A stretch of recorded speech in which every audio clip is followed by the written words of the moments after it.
નર નારાયણ દેવની, રાધા કૃષ્ણ દેવની. ઈષ્ટદેવ પરમ કૃપાળુ પરમ આરાધ્ય ભગવાન સ્વામિનારાયણ, કે ભગવાન સ્વામિનારાયણ આપણા સૌના કલ્યાણને અર્થે બાથમાં લઈને પધરાવેલા ભગવાન નરનારાયણ દેવ, સભામાં ઉપસ્થિત પૂજ્ય ઉપમહંત સ્વામીના મંડળમાં અમારા વડીલ પૂજનીય વંદનીય પૂજ્ય પરમહંસદાસજી સ્વામી, પૂજ્ય મુનીશ્વરદાસજી સ્વામી, પૂજ્ય બદ્રીશ્વરદાસજી સ્વામી, સભા સંચાલક શાસ્ત્રી ભક્તિ પ્રકાશ સ્વામી, સંગીતકાર પૂજ્ય ભક્તિવેદાંત સ્વામી આદિ તમામ સંતો, આ કથાના યજમાનશ્રીઓ, કથાભિલાષી સર્વે ભક્તોને ભાવથી જય સ્વામિનારાયણ. વર્ષો વીતી ગયા. 82 થી સંતો આ ધરા ઉપર એના પાવન પગલાં થયા અને ધીરે ધીરે મંદિર વિસ્તૃત થતાં વિશાળ મંદિર થયું. ઠાકોરજીની મૂર્તિઓ બિરાજમાન થઈ અને આ સ્થાનમાં બેસીને આપણે વર્ષોથી ભગવાનનું ભજન કરીએ છીએ. એ ભગવાનનો જ્યારે સુંદર પાટોત્સવ, અને એ પાટોત્સવ અંતર્ગત નિષ્કુળાનંદ કાવ્ય અંતર્ગત ભક્તિ નિધિનું આપણે 5 દિવસ રસપાન કરવાનું છે. નિષ્કુળાનંદ સ્વામી પોતાના જીવન દરમિયાન ઘણી બધી એવી વાતો કરી, પણ ભક્તિ નિધિની સ્વામી જે વાતો કરી છે બહુ ઊંડી અને આધ્યાત્મિક ભક્તિ રસથી ભરપૂર આ બધી વાતો સ્વામી કરેલી છે. ધર્મ, જ્ઞાન, વૈરાગ્ય એ ભક્તિના અનિવાર્ય શણગાર છે. ભક્તિને સપોર્ટ કરવા માટે ધર્મની જરૂર પડશે, ભક્તિને સપોર્ટ કરવા માટે જ્ઞાનની જરૂર પડશે, અને ભક્તિને સપોર્ટ કરવા માટે વૈરાગ્યની જરૂર પડશે. એટલે આ 3 પરિબળોના માધ્યમથી ભક્તિ છે એ મજબૂત થાય એવો આપણે પ્રયત્ન કરવાનો છે.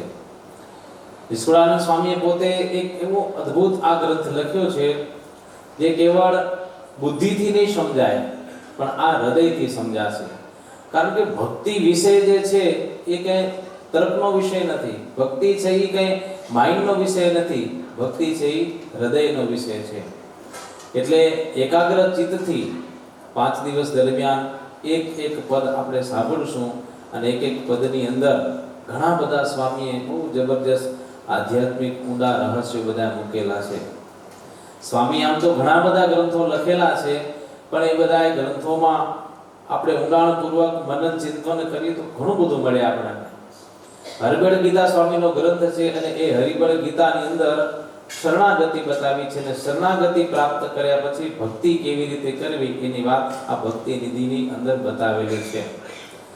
આપણે બધાએ પરિપૂર્ણ રીતે ભગવાનને સમર્પિત થઈ ચૂક્યા છીએ, શરણાગત ભક્ત છીએ આપણે. હવે શરણાગતિ સ્વીકાર કર્યા પછી ભક્તિના માર્ગે કેવી રીતે આગળ વધવું એની વાત સ્વામી આ ભક્તિની અંદર વાત કરે છે. સ્વામિનારાયણ ભગવાને પણ શિક્ષાપત્રીની અંદર લખ્યું કે ગુણીનામ ગુણવત્તાયા જ્ઞેયમ યેતત પરમ ફલમ કિમ ફલમ કૃષ્ણે ભક્તિ સત્સંગો અન્યથા યાન્તિ વિદોપ્યતઃ. સ્વામિનારાયણ ભગવાન શિક્ષાપત્રી એમને કહે કે ગમે એવો વિદ્વાન હોય પણ ભક્તિ ન હોય તો એના જીવનમાં છે એટલી અધૂરા છે. મોટું ફળ કયું? ભક્તિ છે એ ફળ છે. બીજા ઘણા બધા આધ્યાત્મિક માર્ગની અંદર સાધન છે, પણ એ સાધન કેવા છે? કાચ દેવાય છે. તમે જુઓ છો કાચ તૂટેલા દેખાય છે ને, કારણ કે સૌથી કોમળ વસ્તુ છે કાચ છે, અને કાચને જરાક ઠોકર લાગે એટલે કાચ તરત તૂટી જાય છે. પણ સ્વામી કે ભક્તિ છે એ સોનાનો કળશ છે, અને સોનાના કળશને કદાચ આજુબાજુથી ઠોકર વાગે ને ભોગાય ખરો પણ તૂટે નહીં. સોનું ગમે એવો હોય એની વેલ્યુ છે ક્યારેય પણ ઘટતી નથી, ઉલટાની વધતી ને વધતી રહે છે. એમ ભક્તિને ગોલ્ડન સોનાની સાથે કમ્પેર કરવામાં આવી છે. અને હમણાં તો તમે જુઓ છો કેટલા ભાવ ચડતા જાય. હજી વાત તો જો વેઇટ એન્ડ વોચ 2 લાખે પહોંચે ને 2.5 પહોંચશે ભાઈ. હા, કેમ કે એ વસ્તુ એટલી વેલ્યુએબલ છે, કિંમતી છે, એટલા માટે. તો સ્વામી કહે છે ભક્તિ છે એ સોનાનો કળશ છે, અને ભક્તિ એટલે કે પ્રેમ, ભક્તિ એટલે કે સેવા, ભક્તિ એટલે ઉપાસના. ઘણા બધા એવા પર્યાયવાચી શબ્દો આ ભક્તિની સાથે કનેક્ટેડ થયેલા છે. હવે એવી ભક્તિ ઘણા બધા પ્રકારની છે. તો મુખ્ય સ્વામીએ કને 5 પ્રકારની ભક્તિ બતાવી છે. એક પ્રગટ ભગવાનની ભક્તિ, જેવી રીતે આપણને ભગવાન સ્વામિનારાયણની પ્રગટ ઓળખાણ થઈ છે. એક પ્રગટ ભગવાનની ભક્તિ, બીજી નિષ્કામ ભક્તિ. હવે ભગવાન મળ્યા પછી એમને કેવી રીતે ભજવા, તો બીજી ભક્તિનો સ્ટેપ આવે નિષ્કામ ભક્તિ. એટલે કોઈ પણ જાતના સ્વાર્થ વગર ભગવાનની સાથે જોડાવું. ત્રીજી ભક્તિ આવે છે પતિવ્રતાની ભક્તિ. એક અનન્યતાથી, જેમ સ્ત્રીને માટે એના પતિ છે એ જ સર્વસ્વ છે, એમ ભગવાનના ભક્તને માટે પતિ તરીકેનું સ્થાન છે એક પરમાત્મા, એના સિવાય બીજું કોઈ નહીં. પછી એ ભક્તિને પરિબળોની જરૂર પડે. જેમ પહેલા આપણે વાત કરી ધર્મ, જ્ઞાન અને વૈરાગ્ય, એના અંગો સહિત ભક્તિ કરવી. ધર્મના ઠેકાણા ન હોય, ખાવા પીવાના ઠેકાણા ન હોય, જો ભક્તિ કરીએ આપણે તો એ ભક્તિ ફળીભૂત ન થાય. હાવ સ્લોલી ધીરે ધીરે આગળ ચાલે. એને ફળરૂપ થવા માટે આ બધા અંગોની જરૂર પડે છે. અને આ બધુંય પરિપૂર્ણ થાય એટલે છેલ્લે પરાભક્તિની વાત આવે. તમને ખ્યાલ હોય તો આપણે શિબિર દરમિયાન એ પરાભક્તિની વાતો આપણે કરેલી હતી. પ્રેમ લક્ષણા ભક્તિ જેવી ગોપીઓને હતી. બધાય કરતા ઉત્કૃષ્ટ શ્રેષ્ઠ ભક્તિ હોય તો છે એ પૂર્ણ પ્રેમ લક્ષણા ભક્તિ, જેને કહેવાય છે આપણે સંપૂર્ણ સમર્પણ. તો નિષ્કુળાનંદ સ્વામીએ પોતાના 82 વર્ષ દરમિયાન આ ગ્રંથ જ્યારે લખ્યો ત્યારે સ્વામીની ઉંમર 80 વર્ષની હતી. તમે વિચાર કરો, 80 વર્ષનો કોઈ પણ વ્યક્તિ હોય એટલે આમ નિવૃત્ત જેવો લાગે, બીજી કોઈ પ્રવૃત્તિ ન હોય. પણ સ્વામી 80 વર્ષની ઉંમરે સંમત 1902 ની સાલમાં આ ગ્રંથ પોતે સ્વામી લખ્યો છે. અને એ ગ્રંથની અંદર શરૂઆતમાં જ સ્વામીએ ભક્તિના એટલી જબરજસ્ત જોરદાર વ્યાખ્યા કરેલી છે. કારણ કે સ્વામીનો જે સમય હતો છેલ્લો સમય એ ધોલેરાની અંદર સ્વામી પોતે રહેતા હતા, વિશેષ હતા. એ ધોલેરાની ભૂમિમાં સ્વામીએ આ ગ્રંથ લખેલો છે. અને આ ગ્રંથની અંદર ટોટલ 44 કડવા, 11 પદ, 2 દોહા અને 1 ધોડ, એમ કરીને કુલ ટોટલ મેળવીને 508 ચરણ છે. હવે આ ગ્રંથ છે આખો મહિનો સુધી હાલે એટલો બધો છે. વી ડોન્ટ હેવ ટાઈમ, કારણ કે આપણી પાસે તો જે સમય છે એની એટલી મર્યાદાઓ છે. અને 5 દિવસ આપણી પાસે છે. અને એમાં તમારે 29 ના હોલિડે આવે એટલે થોડોક વધારે આપણને એક્સ્ટ્રા ટાઈમ મળે. પણ આ ભક્તિનો સાગર છે મિત્રો. 5 દિવસ સુધી આ ભક્તિ નિધિની અંદર આપણે ડૂબકી મારી આનંદ લઈએ. તમારે એક દરિયો છે ને, એમાં પ્રાલેમાં દરિયો જાઓ એટલે એકદમ એમ કહેવાય કે વર્લ્ડનો કે 3જા 4થા નંબરનો ચોખ્ખો દરિયો છે. અને ત્યાં બધા માણસો આવતા હોય, નાતા હોય. જેમ ભાદરવાની અંદર ભેં પડ્યો ને કેવી મજા આવે. અને એમ કલાક 2 કલાક 3 કલાક માણસો છે તે વિદેશમાંથી દુનિયાભરમાંથી નાવા માટે આવતા હોય ને, એને ખબર છે કે આ દરિયામાં બહુ મજા આવશે, આનંદ આવશે. તો એક દરિયાનો જો આનંદ આટલો માણસને મળતો હોય તો સ્વામી કહે છે આ તો ભક્તિ રૂપી બહુ મોટો દરિયો છે, એમાં આનંદ કેમ ના મળે. શરૂઆત કરે છે સ્વામીએથી. આપણે પણ હૃદયની અંદર એ ભગવાનનું સ્મરણ કરી અને આ ગ્રંથની આપણે શુભ શરૂઆત કરી. પ્રણમો પુરુષોત્તમા અગમ નિગમ જેને નેતિ કહે, તે શ્રી હરિ થાઓ સુગમ રમ્ય રૂપ સાકાર સહી, એવા વસો મારે દૂર કરવા દોષ દીના બંધુ. સ્વામી અહીંયા શરૂઆત કરી છે મંગલાચરણથી કે હે મહારાજ, તમને વંદન કરી પ્રણામ કરી અને આ ગ્રંથની હું શુભ શરૂઆત કરું છું. પણ તમે કેવા છો? અગમ નિગમ જેને નેતિ કહે. અગમ એટલે જે તંત્ર ગ્રંથો છે, પુરાણો છે, એને અગમ કહેવામાં આવે છે. અને નિગમ એટલે કે વેદ અને ઉપનિષદ છે એને નિગમ કહેવામાં આવે છે. તો અગમ અને નિગમ એ બંને શાસ્ત્રો તમને શોધવા માટે, તમને ગોતવા માટે, તમને જાણવા માટે મહેનત કરે છે. પણ મહેનત કર્યા પછી નેતિ આટલા શાસ્ત્રો છે એ ભગવાન સુધી પહોંચી શક્યા નથી. તો ભગવાન ઓળખવા કેટલા આગ્રહ છે ભાઈ. સ્વામી એટલે કહે છે કે તમે પ્રભુ બહુ અગમ છો, અગોચર છો, બહુ અઘરા છો તમે, પણ તે શ્રી હરિ થાવ સુગમ. મારા માટે કરીને પ્રભુ તમે સુગમ થાવ. અને ભગવાન સુગમ થાય ને તો જ આપણને મળી શકે. હવે તમે પોતે વિચાર કરો, અક્ષરધામની અંદર જે ભગવાનનું સ્વરૂપ છે એ સ્વરૂપ જો આ પૃથ્વી પર અહીંયા આવે જ નહીં તો આપણે એની સેવા કેવી રીતે કરી શકીએ? કયો કાયમ ભગવાન એમ વિચાર કરે કે આપણે હવે પૃથ્વી પર જવું જ નથી તો આપણું કલ્યાણ કેમ થાય? આપણે ભગવાનની સેવા કેવી રીતે કરી શકીએ?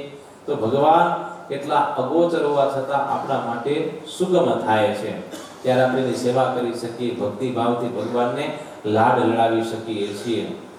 એટલે સ્વામી એમ કહે છે કે એવા વસો મારે ઉર દૂર કરવા દોષ દીન બંધુ. હે ભગવાન, તમે કેવા છો? દીન બંધુ છે. ભગવાન છે ને, ભગવાન દીન બંધુ છે. ગરીબ માણસ છે ને એના માટે ભગવાન પહેલા છે. ભગવાન દાદા બંધુ નથી. એટલે તું દાદાગીરી કરી અને ભગવાનને કોઈ મેળવી લે તો સ્વામી કહે છે એવા નથી. કેવા? દીન બંધુ છે. તો પ્રભુ આવા તમે છો તો મારે તમારી ભક્તિ કરવી છે. કેવી રીતે? અંતરનું અભિમાન મૂકીને. પાનભાઈ કીધું ને, ભક્તિ રે કરવી તેને રાંક થઈને રેવું પાનભાઈ, મેળવું અંતરનું અભિમાન. ભગવાનના માર્ગે જેને જવું હોય, ભક્તિ કરવી હોય ને સૌથી પહેલામાં પહેલું પરિબળ છે અંતરનું જે અભિમાન. એ અભિમાન દૂર થાય અને તો શું થાય? તો થાય ભક્તિ ભરપૂર હજુર રાખજો હરિ હેતે કરી. તો ભગવાન છે એ આપણા માટે સહેલા બને છે. સ્વામી તો એમ કે તે શ્રી હરિ થાવ સુગમ. જો ભગવાને આપણને કેટલા સુગમ કર્યા છે, પોતે સુગમ થયા અને આપણને પણ એટલા સુગમ કર્યા છે. કેવી રીતે? આપણને પહાડ બનાવ્યા તો આ કેટલા બધા તમારે પહાડ છે ને, એ બધા પહાડ ઓરિજિનલ છે. પહાડની અંદર પણ જીવ છે. પછી ઝાડ છે, ઝાડની અંદર પણ જીવ છે. જીવ જંતુ પશુ પક્ષી આ બધી સૃષ્ટિમાં જીવ છે. આપણને કદાચ એવા બનાવ્યા હોત તો આ ભગવાન તો મળે જ નહીં આપણને. કેમ કે પશુ યોનિમાં પણ ભગવાન મેળવવા અઘરા છે, વૃક્ષ વેલીની યોનિમાં પણ ભગવાન મેળવવા અઘરા છે. ભગવાનને સહેલામાં સહેલા મેળવવા હોય તો મનુષ્ય જન્મ છે. અને આપણને ભગવાને કેટલી દયા કરી દીધી, ફ્રી ઓફ કોસ્ટ. કાંઈ એટલે કાંઈ વસ્તુને ભગવાને આપણા ઉપર ચાર્જ નથી કર્યો. આ જો એક આંખ છે ને, આંખ એનું તમે ઓપરેશન કરવા માટે જાઓ, નવી આંખ બેસાડો તો કેટલા લાખો રૂપિયા ખર્ચા થઈ જાય છે. કાન છે, પગ છે, શરીરના એક એક સ્પેર પાર્ટની કિંમત કરવા જાઓ તો મિલિયન થઈ જાય છે. એ ભગવાન આપણને ફ્રી આપી છે કે ભાઈ તને આંખ આપી તો તું દરરોજ મારા દર્શન કર. તને પગ આપ્યા છે તો પગ વડે ચાલીને તું દરરોજ મંદિરે આવ. હાથ આપ્યા છે તો કોઈ થપાડવા માટે નથી આપ્યો. હા, હાથ ભગવાને આપ્યા છે સેવા કરવા માટે હાથ આપ્યા છે. એટલે આપણા શરીરના એક એક અંગો છે ને મિત્રો, ભગવાને આપણને કંઈક ગુડ પર્પોઝ માટે, સારા હેતુ માટે આપ્યા છે. તો પ્રભુ આવા તમે અમારા માટે સુગમ થાવ તો થાય ભક્તિ ભરપૂર.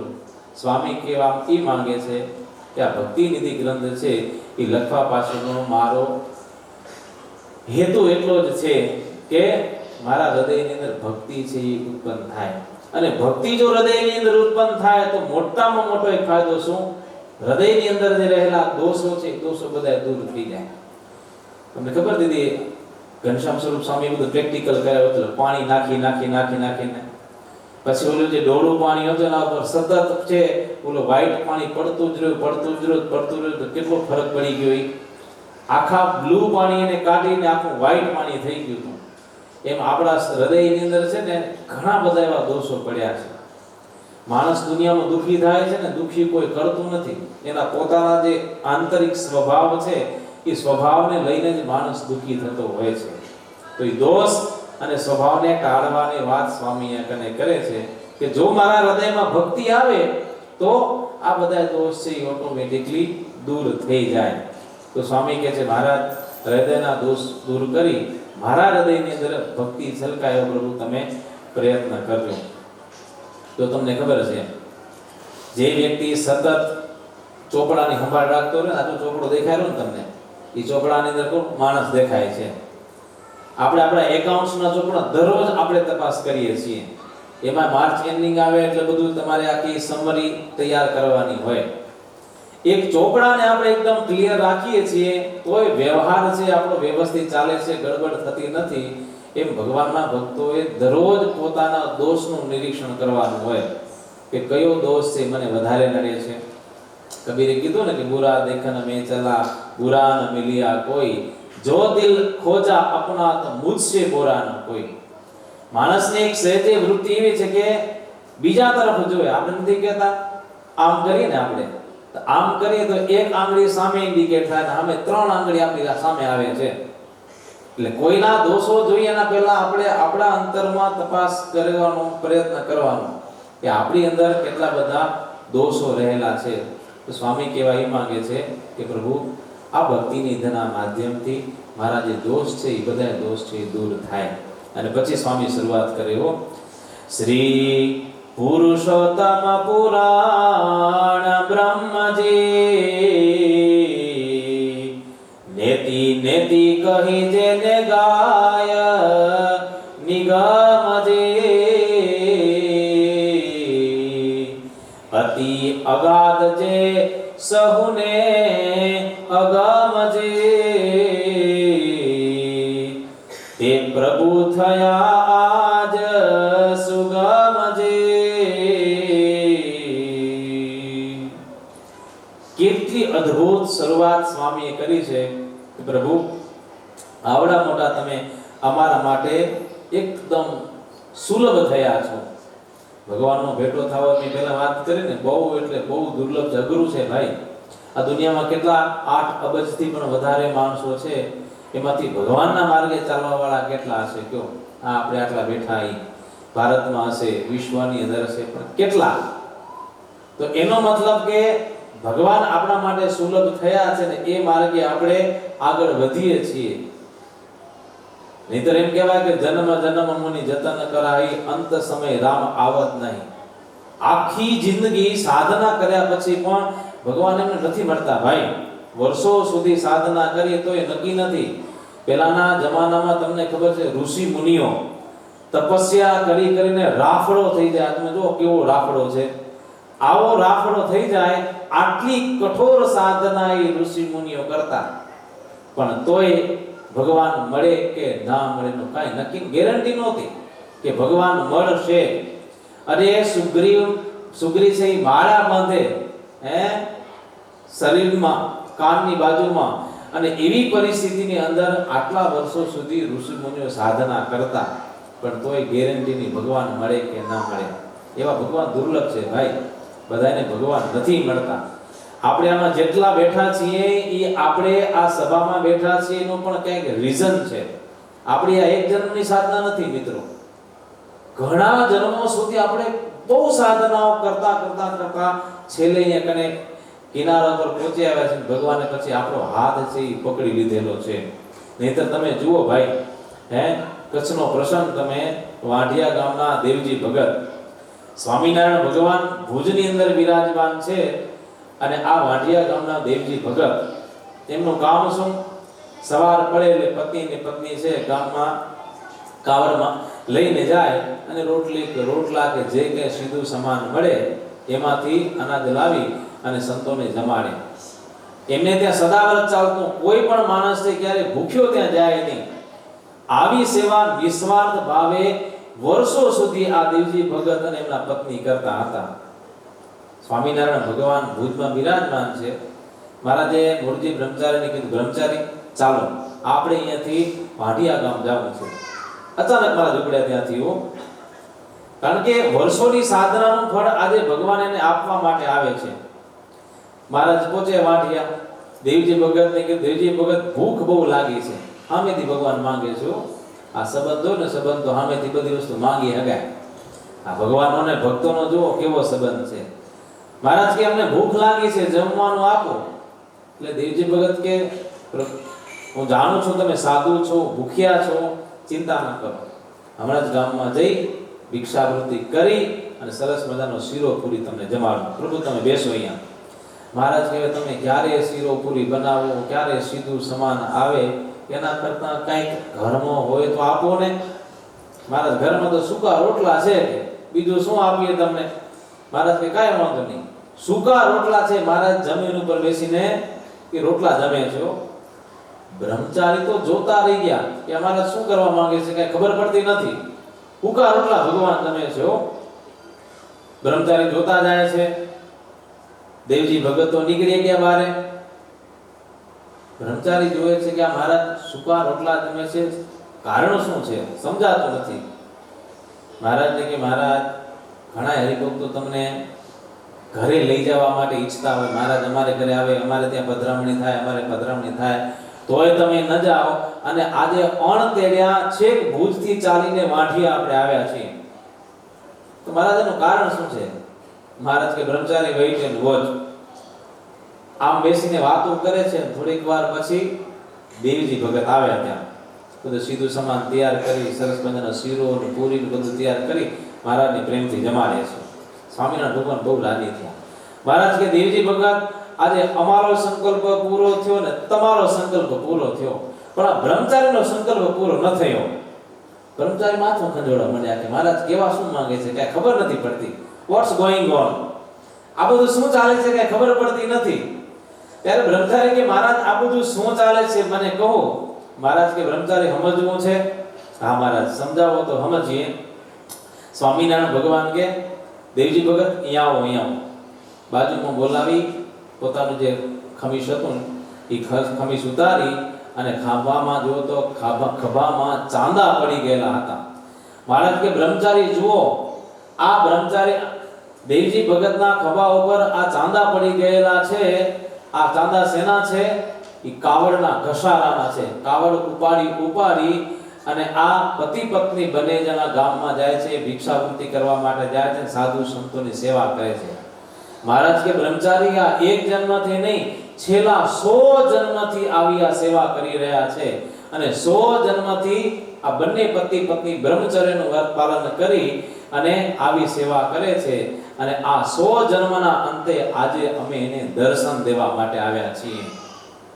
બ્રહ્મચારી તો ગડગડા થઈ ગયા. અરે અરે અરે મહારાજ આવું? મહારાજ કે હા, આ બંનેની સાધના કોઈ સામાન્ય સાધના નથી, વર્ષો પહેલાની સાધના છે. મહારાજ કે એટલા માટે આજે એમને એમની ભક્તિનું ફળ, એમની સાધનાનું ફળ આપવા માટે અમે કને આવ્યા છીએ. વિચાર કરો, 100 વર્ષ સુધી બ્રહ્મચર્યનું પાલન કરી ત્યારે ભગવાન એને મળ્યા હતા. આપણે તો સાધના કેટલી હશે ભગવાન જાણે ભાઈ. એને આ જન્મની અંદર તો હાવ સેજે સેજે મળી ગયા છે આપણને. જો કોઈ સાધના, કોઈ મહેનત બહુ ઝાઝી આપણને કરવી પડી નથી. ભગવાનની એટલી મોટી કૃપા આપણને થઈ છે.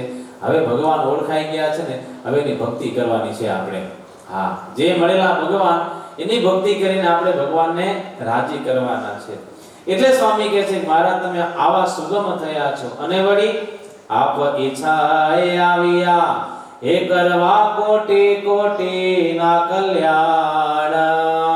દયા દિલ માણી દયાળે તેના હું શું કરું વખાણ. એક ભગવાને મોટી કૃપા સ્વામી કે કરી આ પૃથ્વી ઉપર તમે આવી અને એક નહીં કોટી જીવાત્માઓના કલ્યાણ કરવાનો ભગવાને સંકલ્પ કર્યો છે.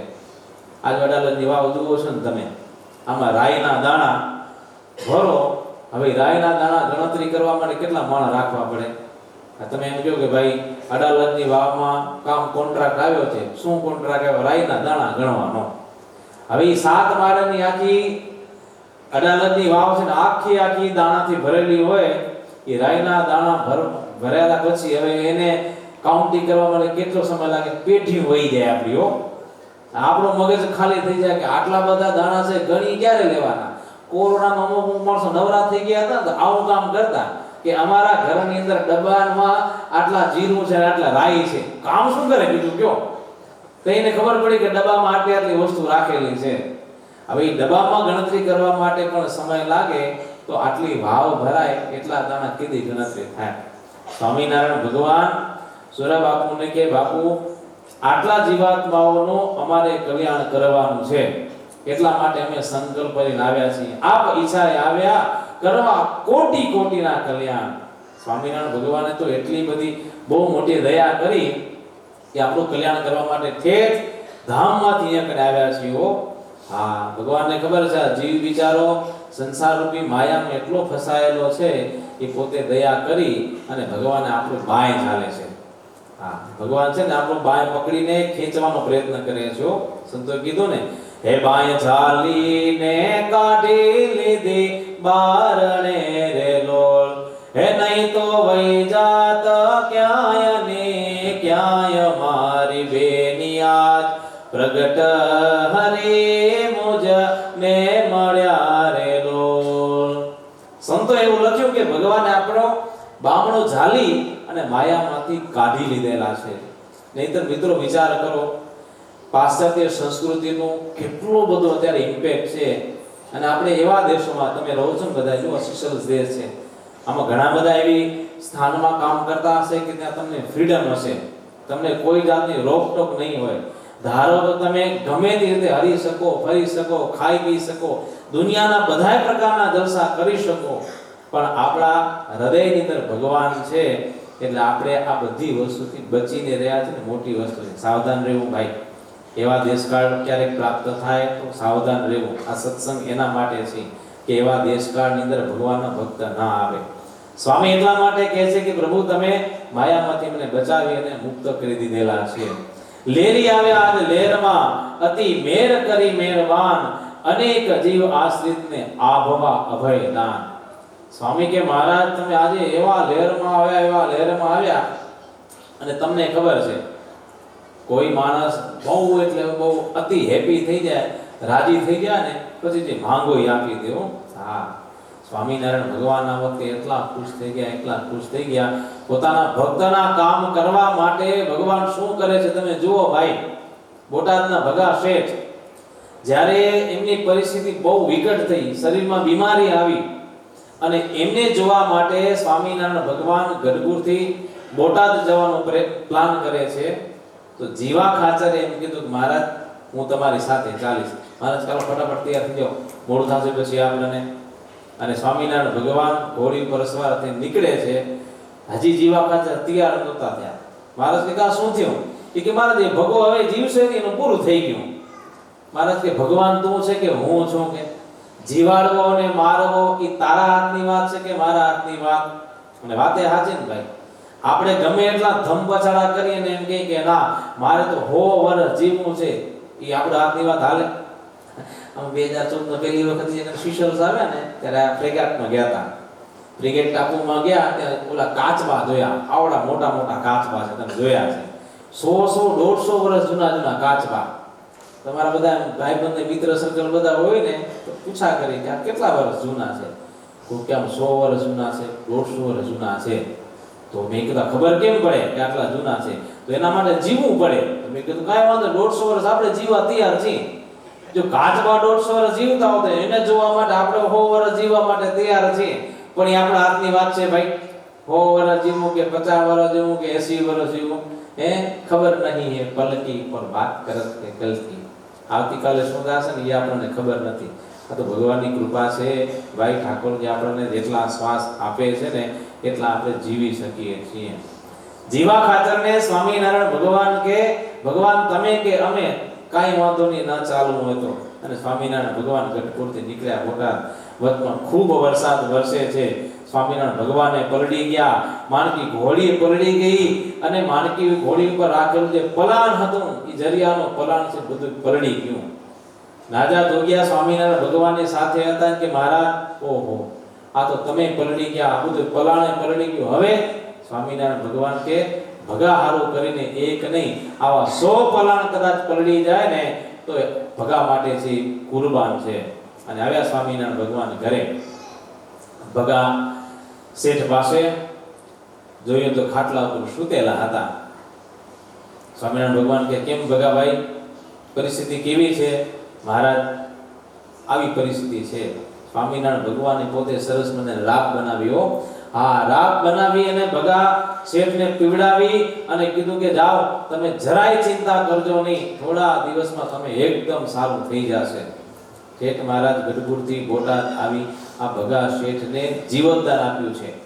નહીં તો પરિસ્થિતિ એવી હતી. શરીર તો એવું છે ને ભાઈ, એક વખત બીમારી આવી હોય ને જેને અનુભવ હશે એમને ખ્યાલ હશે કે કે ક્યાંક એવી ભયંકર બીમારીમાં સપડાયેલા હોઈએ અને જો ક્યાંક બચી ગયા તો આ ઈશ્વરનો ચમત્કાર છે. કોરોનામાં કેટલાય માત દઈને બચી ગયા, નતા બચી ગયા. આ ચમત્કાર છે ને મોટા મોટો. નહીતર આટલી ભયંકર શરીરની અંદર પરિસ્થિતિ હોય અને એમાંય બચવું એટલે કેટલું અઘરું છે. સ્વામિનારાયણ ભગવાને જીવનદાન આપ્યું છે. હા, જીવનદાન આપીને કીધું જરાય ચિંતા કરજો નહીં. અને એમના પિતા હતા ભાઈચંદ શેઠ. એ ભાઈચંદ શેઠને સ્વામિનારાયણ ભગવાન મળવા માટે જાય છે. એ પણ બીમાર હતા અને સ્વામિનારાયણ ભગવાન એના ખોરડે ત્યાં જાય છે. અને એ વખતે ભાઈચંદભાઈ સાખી બોલે છે, નીચે નલિયેલ ખોરડો થાંભલીએ ઠા નહીં રહે આ લીંગડા. હે ભાઈચંદ શેઠ કહે છે, મહારાજ આ મારો દીકરો છે, એ દીકરો મારી સેવા કરવા માટે તૈયાર છે. જેમ થાંભલી છે એ આડસર વગર થાંભલી નહીં રહે, ના રહી શકે એમ પ્રભુ મારા માટે આ મારો દીકરો છે, મારો દીકરો આધારરૂપ છે. અને ત્યારે સ્વામિનારાયણ ભગવાને કીધું કે ભાઈચંદ શેઠ તમારા કરતા પણ આ તમારો દીકરો જે ભગવો છે ને એ સવાયો થશે. આ બાપ તક કરતા દીકરા તો આગળ વધવું જોઈએ ને. આ સવાયા થવાનું દોઢા નહીં થવાનું. હા, દોઢ ગણા થાય ને પછી બાપા કરતા બહુ એડવાન્સ ન થાય. મોદી પિતા છે, પિતા કરતા દીકરાએ હંમેશા સવાયા થવાનો પ્રયત્ન કરવો કે બાપુજીએ કાંઈ કર્યું છે એના કરતા આપણે આગળ વધવું છે. જીવનની અંદર ઘણું બધા આજે શિખરો છે, બધા સર કરવા છે. એટલે સ્વામી કે આવી રીતે સ્વામિનારાયણ ભગવાન બહુ રાજી થયા અને અઢળ અઢળ્યા અલબેલડો હે કહું કસર ના રાખી કાયા કઈક જીવ કૃતાર્થ કીધા મહાઘોર કડીની માયા. સ્વામી કે આ વખતે ભગવાન એટલા બધા પ્રસન્ન થયા છે. એ ગુજરાતની પરિસ્થિતિ એ વખતે એવી ભયંકર હતી. આખી દરબારો હાથમાં તલવારો લઈને ફરતા, બારવટિયાઓ બંદૂકો લઈને ફરતા, આવી પરિસ્થિતિ હતી. પણ એ બધાયને તલવાર બંદૂકનો ત્યાગ કરાવીને હાથમાં માળા કરતા કરી દીધા. બોલો લ્યો. જેતલપુરની ગણિકાની વાત આગળ આ વિશેષમાં કહીશું. અપવિત્ર હતી પણ સ્વામિનારાયણ ભગવાનનો એને યોગ થયો ને કેટલી પવિત્ર થઈ ગઈ. સ્વામી કે આ વખતે મહારાજ તમે એવા અઢળક ઘડ્યા છો કે કોઈ જાતની કસર રાખી નથી. હવે જો ભગવાન તરફથી કોઈ જાતની કસર નથી. હવે આપણે આપણી કસર ટાળવાની છે. કઈ કસર? સ્વભાવની કસર છે. સંતો આપણા વાતો કરતા હોય ને મદારીની. મદારી છે ને, મદારી ગામો ગામમાં જાય ને ખેલ કરે. હવે મદારી પાસે બકરું, વાંદરું અને સાપ, આ ત્રણ વસ્તુ એની પાસે. જ્યાં જાય ત્યાં ખેલ કરતો જાય. અને એમાંય ચોમાસાની સીઝન આવી અને ત્રણેય જણાને લઈ અને આગળ વધે છે. રસ્તામાં નદી આવી. એમાં બકરો હતો, બકરો પકડી બગલમાં. પછી વાંદરાને ખંભે બેસાડ્યો અને ઉપર જે સરપનો કંડિયો હતો એ કંડિયો રાખી અને ધીરે ધીરે ધીરે મદારી આ નદી પસાર કરતો કરતો કરતો આગળ વધે છે. એમાં વરસાદ કે મારું કામ. એટલો વરસાદ વરસવા માંડ્યો એમ ઓલો વાંદરો હતો ને એ તો ભાઈ શાંતિથી બેહીના કે ચંચળ. એટલે વાંદરાએ કર્યો શું? ઓલ્યો જે કરંડિયાનો ઉપરનો જે ઢાંકણું હતું ને એ લઈને ભાડે છત્રી કરીને બેહી ગયો. હા, પોતાનું આત્મરક્ષણ તો બધા કરે ને. તે ઓલો કરંડિયાનું ઢાંકણું તો લઈને વાંદરો છત્રી કરીને બેહી ગયો. એટલે સર્પ ઉપર મળ્યા છાંટા પડવા. સર્પ ઉપર છાંટા પડ્યા એટલે સર્પ તે ઉછળીને પડ્યો સીધો પાણીમાં. હવે મદારી સર્પને પકડવા માટે ગયો તો બગલમાં બકરું હતું તો બકરું છૂટી ગયું. એને પકડવા માટે જાય તો વાંદરાએ કૂદકો માર્યો તો ઈ પાણીમાં વયો ગયો. ત્રણેય જણા છે પાણીના પૂરની અંદર વયા ગયા. મદારીને ત્રણેય જણાને બચાવવાના હતા પણ પોતાના સ્વભાવ વશ કરી અને કોઈ બચી શક્યું નહીં. એમ જો માયાનો પ્રવાહ એટલો જબરજસ્ત ચાલે છે ને, એની અંદર જો આપણે સાવધાન નહીં રહી તો આપણે ક્યાંય ના ક્યાંય વહી જશું ભાઈ. હા, ભગવાને બહુ મોટી દયા કરી છે આપણા ઉપર અને બધી રીતે સાનુકૂળતા અત્યારે આપી છે. જો કોઈ જાતની અત્યારે તકલીફ નથી. શારીરિક રીતે આપણે બધા મજબૂત છીએ એકદમ બરાબર. પછી આર્થિક રીતે ભગવાનની દયાથી રોટલો ભગવાન આપણને આપે છે. કામ ધંધા બધા બરાબર ચાલે છે. બધું વાતાવરણ અનુકૂળ છે. બીજો એવા દેશમાં તમે રહો છો કે જે દેશના માણસો પણ તમને આમ ભજન ભક્તિ કરવામાં સપોર્ટ કરે છે. અમુક જગ્યાએ એવું હોય કે દેશમાં તમે છે ભજન કરવું હોય, ભક્તિ કરવી હોય, આનંદ કરવો ના થઈ શકે. અત્યારે પરિસ્થિતિ મિત્રો એટલી સાનુકૂળ છે. આપણે હવે સાનુકૂળ થવું પડે. એટલે સ્વામી કહે છે ભાગ્યશાળી બ્રહ્મમોલના હે કર્યા આપે આવી અગણિત એ નિર્દોષ કીધા નર નારને રખાવી રોડી રીત. એવા ભાગ્યશાળી સ્વામિનારાયણ ભગવાને પોતાના ભક્તોને બનાવ્યા છે અને બ્રહ્મમોહલનું સુખ આપી દીધું ભગવાને. હા, ભગવાન નીલકંઠ વર્ણી જ્યારે વન વિચરણ કરતા ગુપ્ત પ્રયાગ હિમાલયમાં ન ગયા હો તો જાજો, વર્ષમાં એકાદ યાત્રા તો કરવાની. દેશમાં આવો ને 10-15 દિવસની યાત્રા કરવાની. આ બધું સાઉથમાં તમે જાઓ, કેવડી જબરજસ્ત પ્રાચીન સંસ્કૃતિના દર્શન થાય. આ બધું નોર્થમાં હિમાલયની અંદર જાઓ, કેટલા બધા એવા મંદિરો છે. અમે ગયા વર્ષે ટુંગેશ્વર મહાદેવના દર્શન કરવા માટે ગયા હતા. કદાચ કોઈ ન ગયા હોય તો જાજો, ખાસ જાજો. 12,000 ફૂટ આપણે માઉન્ટ એવરેસ્ટની જે ઊંચાઈ છે ને 8,848 છે ને, આપણે 8,839 માઉન્ટ એવરેસ્ટ, એના કરતા પણ ઉત્તંગ શિખર 12,000 ફૂટ ઊંચું ત્યાં ટુંગેશ્વર મહાદેવનું મંદિર છે. કેદારનાથથી ઉતરો ને પછીનો આખો રસ્તો છે એ અલગ ફાટે છે. ત્યાં બહુ જબરજસ્ત ઉપર જાઓ એટલે આપણને એટલા વાઇબ્રેશન ફીલ થાય એવી પવિત્ર જગ્યા છે. ત્યાં આપણે પાંડવોએ મહાદેવજીની સ્થાપના કરેલી છે. બહુ જબરજસ્ત મંદિર છે ત્યાં, અને દર્શન કરવાની બહુ મજા આવે એવું સ્થાન છે. ચારે બાજુ મસ્ત પહાડો છે અને બરફના દર્શન થાય. હવે આખો હિમાલયની અંદર ભગવાન નીલકંઠની તો ઘણા બધા સ્થાનોની અંદર ફરેલા છે. એમાં ભગવાન ફરતા આ ગુપ્ત પ્રયાગની અંદર આવ્યા છે અને એક ગુપ્ત પ્રયાગમાં ડોળાસા નામનું નાનકડું ગામ, અને ત્યાં એક ભલો કરીને ભરવાડ રહેતો હતો. નાનકડી એવી ખેતી હતી અને ભગવાન નીલકંઠ વર્ણીને ત્યાં ભરવાડને ત્યાં પધાર્યા. ગોદડું પાથરી એ નાનકડા ખાટલા ઉપર ભગવાનને હુવડાવ્યા છે. હવે થયું શું, હવે એ જ રૂમની બાજુમાં બીજા ઓરડામાં એના ગુરુજી આવ્યા હશે. એ બાવાજી રાત્રે સૂતા હશે ને સુતા હે રામ કરવા માંડ્યા. એટલે ભગવાન નીલકંઠ કે હા, બોલ્યો કે હે રામ. ભગવાન નીલકંઠ વણી કે હા. તો ભાવ પડકું ફેરવતો કે કોણ છો તમે, જેને યાદ કરો છો એ રામ હું પોતે છું.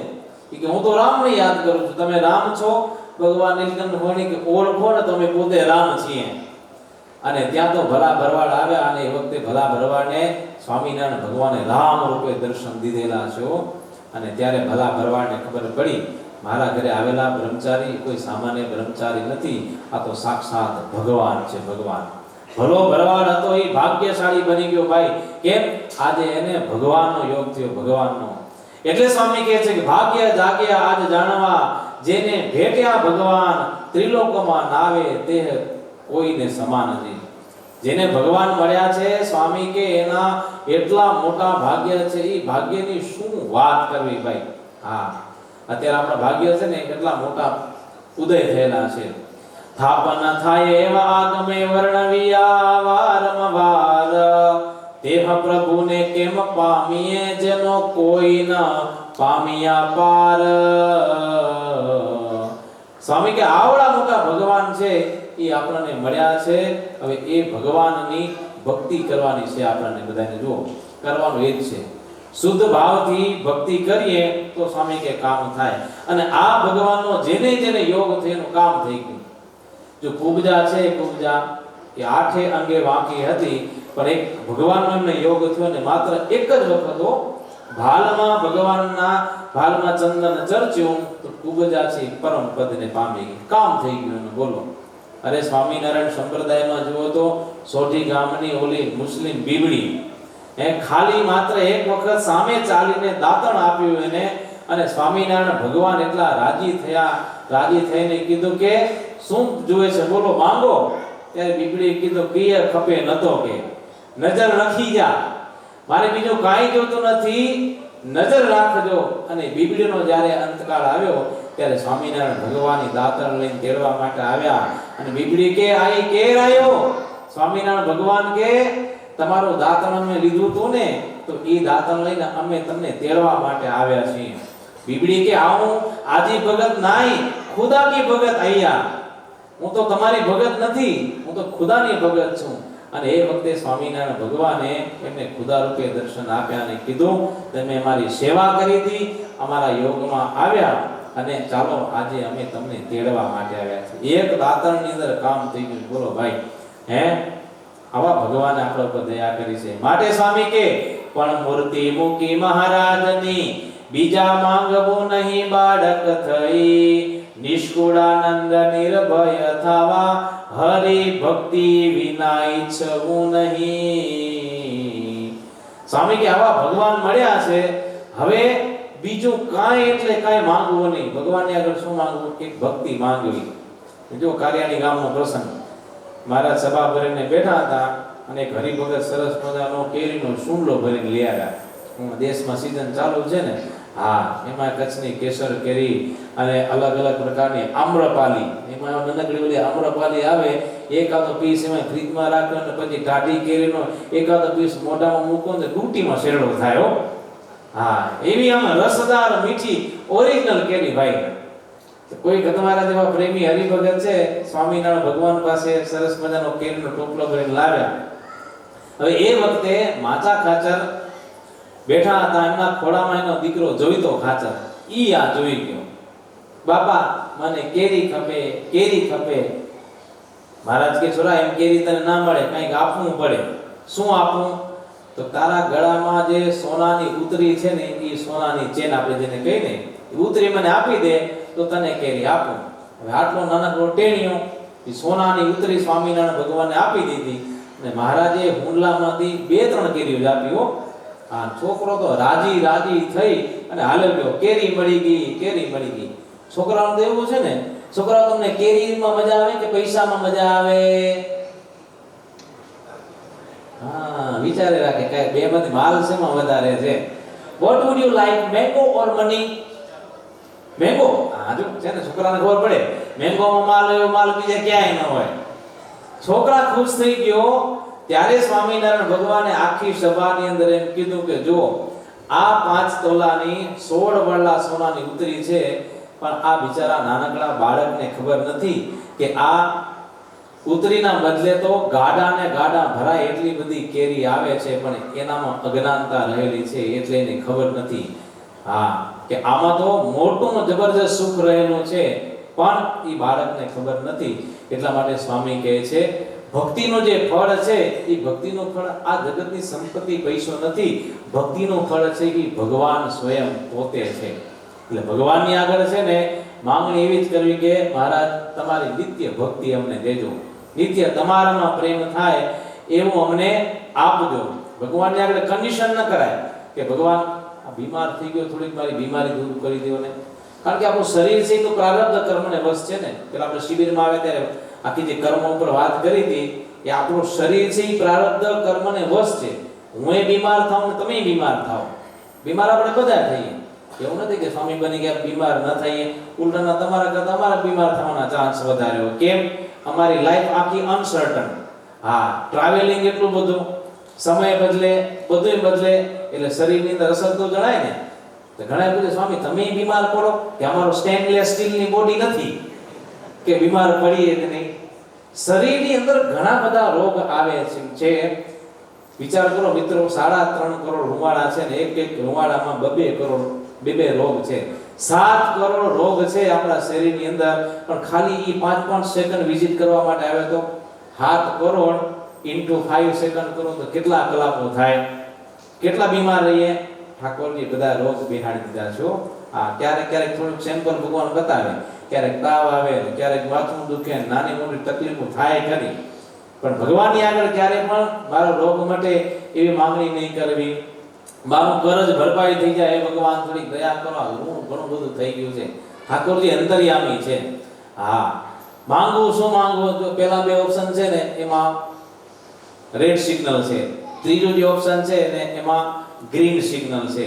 એટલે ભગવાનની આગળ શું? અહેતુકી ભક્તિ, હેતુ વાળી નહીં, હેતુ વગરની, કોઈ જાતનો હેતુ જ નહીં. કેવળ ને કેવળ ભગવાનની પ્રસન્નતા છે એ ભગવાનની આગળ માંગવી. આવી રીતે નિષ્કુળાનંદ સ્વામીએ કને એક પછી કરવાની બહુ અદ્ભુત શરૂઆત કરેલી છે. આજે પ્રથમ દિવસ છે. આ ભક્તિની થોડીક વ્યાખ્યા કરી. હવે ભક્તિના માર્ગે આગળ વધવા માટે મુમુક્ષોએ કેવી રીતે પ્રયત્ન કરવો, ભક્તિને કમ્પેરિઝન કેવી રીતે કરેલું છે, ભક્તિનું કમ્પેરિઝન ક્યાં થાય ક્યાં ન થાય, અને ભગવાન જો રાજી થાય તો ભગવાનની આગળ શું માંગવું એના ઉપર સ્વામી બહુ અદ્ભુત વિસ્તૃતથી બધી વાતો કરેલી છે. એ આવતીકાલના સત્રમાં, અત્યારે કથાનો સમય થયો હોવાથી વિશેષ જે કથા છે આવતીકાલના સત્રમાં શ્રવણ કરીશું. અત્યારે ભગવાનના મંગળમય નામ ઘોષની સાથે અહીં જ કથાને વિરામ. બોલો સ્વામિનારાયણ ભગવાન.